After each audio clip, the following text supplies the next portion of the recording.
Audio Jungle.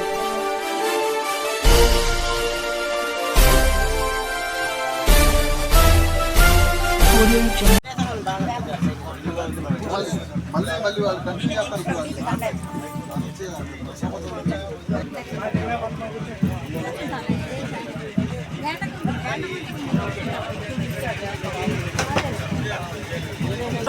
అలాగే CITU Tadapalli మల్ల CIT నాయకులు త్వరగా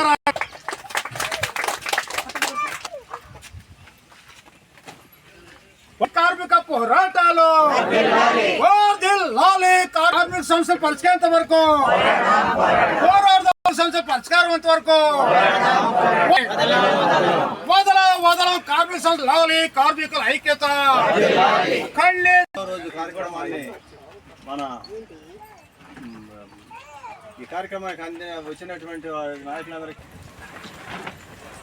దాదాపు 93 నుంచి ఇవ్వాల్సిన బకాయిల కోసం పోరాటం చేస్తూ ఉన్నారు. కోర్టులు తీర్పిస్తున్నా కానీ ఆ తీర్పుని అమలు చేయలేకపోవడం వలన గత 9 రోజులుగా పోరాటం చేస్తున్న మీకందరికీ కూడా సిఐటియు రాష్ట్ర కమిటీ తరఫున సంపూర్ణ సంఘీభావం తెలియజేస్తూ ఉన్నాం. చేస్తున్నది అన్యాయం.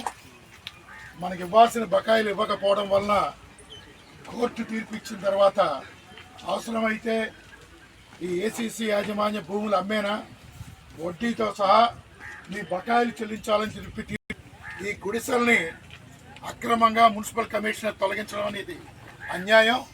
చట్ట వ్యతిరేకంగా వ్యవహరించిన మున్సిపల్ కమిషనర్ మీద ప్రభుత్వం వెంటనే చర్యలు తీసుకోవాలి, ఆయన్ని సస్పెండ్ చేయాలని చెప్పి డిమాండ్. మనకి ఏదైతే బకాయిలు ఉన్నాయో ఆ బకాయిలన్నింటినీ కూడా వెంటనే వడ్డీతో సహా చెల్లించి పని ఈ నియోజకవర్గ ఎమ్మెల్యే అయిన అలాగే మంత్రి అయిన నారా లోకేష్ గారు చేయాలి.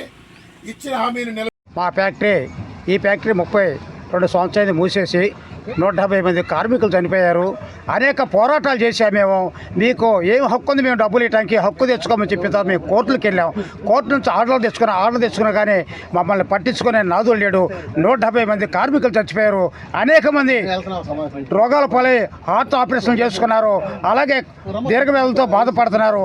అనేక మంది పెళ్లి కాలేదు. ఈ సమస్య పరిష్కారం కోసం కలెక్టర్ దగ్గరికి ఎంఆర్ఓలు తిరిగితే వీళ్ళని ఎవరు పట్టించుకోకుండా ఈ భూములు అమ్మక్రాంతం చేసుకుంటూ వెళ్తున్నారు. ఈ భూములు తెలియకుండా అమ్ముకుంటున్నారు. కుంచెనపల్లి రైతు అయితే వెంకటరెడ్డి గారికి 1.5 ఎకరం 2 ఎకరాలు అమ్మారు. ఆ లెటర్ కూడా మా దగ్గర ఉంది. కాబట్టి ఈ భూములు మనకు తక్కువ, ఇక మనకు డబ్బులు రావు, ఈ భూములు తక్కువ ఉద్దేశంతోనే కార్మికులకు పోరాటం చేసి ఇల్లు వేసుకుంటే 30వ తారీఖు వర్షాన్ని చూసి ఇక్కడ ఎవరు లేకుండా చూసి దీన్ని కూల్చేయడం చాలా దుర్మార్గమైంది. దీన్ని all India federation trade union ఏఎఫ్టీను తీవ్రంగా ఖండిస్తుంది. అలాగే ఈ ఉద్యమం ఇంకా ముందుకెళ్ళాలా లేదనేది లోకేష్ గారు తెలుసుకోవాలి. లోకేష్ గారు మాకు హామీ ఇచ్చారు. హామీని ఇంతవరకు అమలు చేయలేదు. అమలు చేయకపోతే ఈ ఉద్యమాన్ని అన్ని కార్మిక సంఘాలతో పాటు ఏఎఫ్టీ ఉండి అన్ని ఉద్యమాల్లో ముందుండి కార్మికులకు అండగా నిలబడి తెలియజేస్తూ నేను సెలవు తీసుకుంటాను. నా పేరు కొర్రపాటి ఆదినారాయణ. బహుశా మాకు 54 సంవత్సరాల రాజకీయ అనుభవంలో దేశవ్యాప్తంగా కూడా ఇట్లాంటి పరిస్థితి ఎక్కడా ఎదురుకాల. ఒక కంపెనీలో పనిచేస్తున్న కార్మికులకి ఆ నెల జీతం కూడా ఇవ్వకుండా అర్ధాంతరంగా తెల్లారి వచ్చేసరికి లాకౌట్ తాళం వేసుకుని లాకౌట్ బోర్డు పెట్టిన చరిత్ర ఎక్కడా లేదు.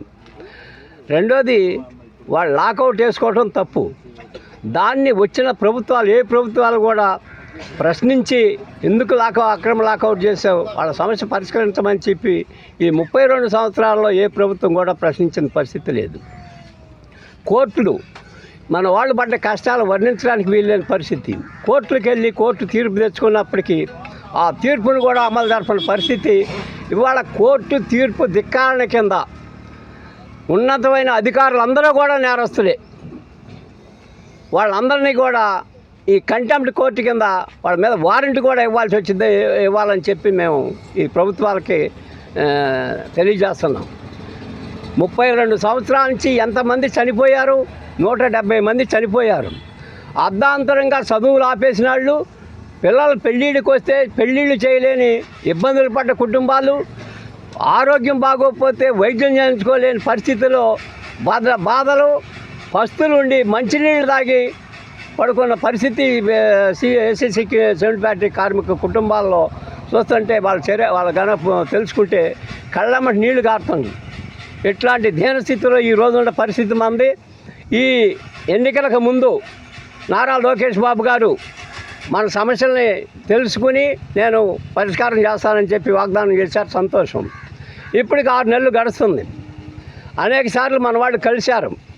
మేము లోకేష్ బాబు గారికి చెప్పదలసిన విషయం ఏమంటే, మీరు తలుసుకుంటే ఒక్క రోజులో పరిష్కారం అవుతుంది. ఏసీసీ వాళ్ళు కానీ ఎన్ఆర్ఐ వాళ్ళు కానీ అందరూ నువ్వు పిలిస్తే వెంటనే వస్తారు. వాళ్ళ సమస్య రిలే నిరాహార దీక్ష ప్రారంభించిన 4వ రోజున కాంగ్రెస్ పార్టీ నాయకులమైన మేము ఐఎన్టీయూసీ తరపున ఇక్కడికి విచ్చేసి మీకు న్యాయమైనటువంటి కోరికలు ప్రభుత్వం అందించాలని చెప్పి వారికి ఇవ్వాలని చెప్పి ఆ రోజు మేము మీకు సంపూర్ణమైనటువంటి మద్దతు ఇచ్చాము. మనము ఉధృతంగా ఈ పోరాటాన్ని సాగించవలసినటువంటి సమయం ఆసన్నమైనది. మరి మేము 4వ రోజు చెప్పాము, అవసరమైతే మీకు పిసిసి అధ్యక్షురాలైన షర్మిలారెడ్డి గారిని కూడా ఈ స్థలానికి తీసుకొస్తాము, మీకు అండగా ఉంటాము, మీరు నిరుత్సాహపడవద్దు, భయపడవద్దు, మీ కోరికలు ఖచ్చితంగా తీరుస్తాము అని చెప్పేసి మీకు వెనకంజ మేము ఉంటామని చెప్పి తెలియచేశాం. కానీ వాతావరణం అనుకూలించిన రీతిగా మరి సంప్రదింపులు జరపటానికని చెప్పి లోకేష్ బాబు గారు మిమ్మల్ని పిలుస్తారని చెప్పి వారి నాయకులు చెప్పబట్టి మనము కొంచెం సానుకూలత వచ్చిందని చెప్పి ఆలోచిస్తున్నాము. కానీ సానుకూలత రావటం లేదు.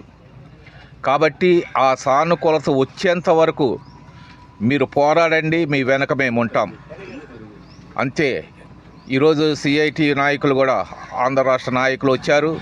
అదేవిధంగా మేము కూడా మా పార్టీ తరఫున ఐఎన్టీసీ తరఫున కానివ్వండి, కాంగ్రెస్ పార్టీ తరఫున షర్మిలారెడ్డిని గారిని మీరు ఏ సమయంలో తీసుకురమ్మంటే అంటే ఆమె ఆ డేట్ను బట్టి మీ యొక్క డేట్ను బట్టి మేము మాట్లాడి ఖచ్చితంగా తీసుకొచ్చి ఇక్కడ బహిరంగ సభ ఏర్పాటు చేసి మీకు చేయూతనిస్తూ అండగా ఉంటామని చెప్పి ఐఎన్టీసీ తరఫున మేము తెలియజేస్తున్నాం. ఏసీసీ కార్మికులు 93 నుంచి రావాల్సిన బకాయిల కోసం చేస్తున్న పోరాటానికి సిఐటియు రాష్ట్ర కమిటీ సంపూర్ణమైన మద్దతు తెలియజేస్తోంది. కోర్టులు తీర్పిచ్చిన బకాయిలన్నింటినీ కూడా 12% వడ్డీతో సహా చెల్లించాలని చెప్పి తీర్పులు ఇచ్చినా రాష్ట్రంలోని కూటమి ప్రభుత్వం ఇప్పటిదాకా అమలు చేయలేదు. అధికార యంత్రాంగం కూడా దీని అమలుకి పూనుకోకపోవడాన్ని సిఐటియు రాష్ట్ర కమిటీ ఖండిస్తోంది. ఈ బకాయిలన్నింటినీ కూడా వెంటనే చెల్లించేలా ప్రభుత్వం చర్యలు తీసుకోవాలని చెప్పి సిఐటియు డిమాండ్ చేస్తోంది.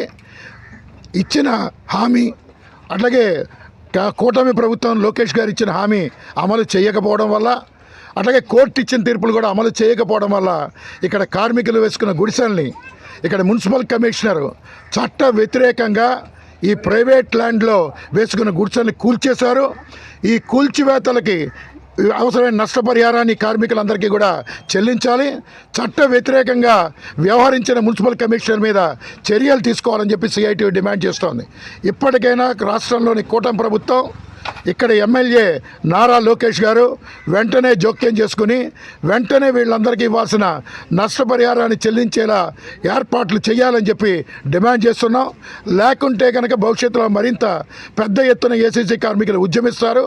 వాళ్ళ ఉద్యమానికి సిఐటితో పాటుగా అన్ని కేంద్ర కార్మిక సంఘాలు కూడా బాసటగా నిలుస్తాయని చెప్పి ప్రభుత్వానికి తెలియజేస్తున్నాం. ఏఐటియు రాష్ట్ర అధ్యక్షులు.